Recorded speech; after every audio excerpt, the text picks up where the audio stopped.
এই মামলাটা উনি সুন্দরভাবে খালাস নিছেন। উনার সব খালাস, এখন উনি অবসর নিবেন। উপদেষ্টা পদত্যাগ করে আল্লাহর হস্তে যাবো গা কই, ফ্রান্সের রাজধানী প্যারিসে। উনি কি 10 মাস নিজের টেয়া ব্যয় করে খাইছে? এই 10 মাস যদি উনি এই উপদেষ্টা না হয়তো উনি কি ব্যয় করে খাইতো না? উনি একজন শিল্পপতি, রাষ্ট্রীয় কোনো সুবিধা ছাড়ছে? আমি রিক্সাওয়ালা ঘর ভাড়া দিয়ে থাকতে পারি না, মেট্রোর নিচে ঘুমাইতেছি, এই কথা কি উনি দেখবে? এগুলো আমাদেরকে কিস্তি দিয়ে একটা ব্যবস্থা করে দিচ্ছে যে ওনারা ব্যাংকের ঋণ নিচ্ছে 50 বছরে দিব, আমাকে কিস্তি দিছে সপ্তাহে 7 দিন পরে পরে দিব। আমি যদি মরে যাই আমার লাশ ডাইকা যাই ওকে কিস্তি দিন লাগবো। আর ওরা যদি ব্যাংক ঋণ লিয়া মরে যায় তাহলে ওর পোলারা সুবিধা বুঝিয়া দিব।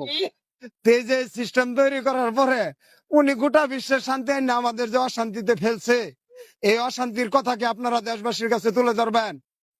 ওনাকে নোবেল কে দিয়েছে এই ব্যাপারে আমি প্রশ্ন করতে চাই। কারণ দেশের মানুষের অবস্থান না বুঝে একজনকে স্টার বানানো, এ ধরনের নোবেল দিয়ে একটি জাতিকে বিতর্কিত করা হয়েছে। আমাদেরকে একটি দেশের ভূখণ্ড থেকে বাদ দেওয়া হয়েছে। একটি স্বাধীন দেশে কোন স্বাধীনতার স্বাদে আমাদের ভোগ করতে দেওয়া হয়নি এই সব নোবেল বিজয়ীদের জন্য। আজকে আমি ওনারে একলা বলবো, ওই ফজল হাসান আবেদ আছে, উনি কিছুদিন আগে মারা গেছে। আমি ওনার মরণোত্তর ফাঁসিও চাইবো ইনশাআল্লাহ। আমরা মনে করেন না যে আমরা ছেড়ে দিব, কারণ সবকিছু এই ব্রেক প্রতিষ্ঠা কইরা এই ক্ষুদ্র জামিন দরিদ্র জনগোষ্ঠীকে ক্ষুদ্র ঋণের আওতায় আইনের নাম করিয়া ওনারা তো লাখ লাখ কোটি টাকা মাইরা বয়ে রয়েছে, দেখছিনি অবস্থা। ওনাদের প্রতিষ্ঠানের কোনো অভাব নাই।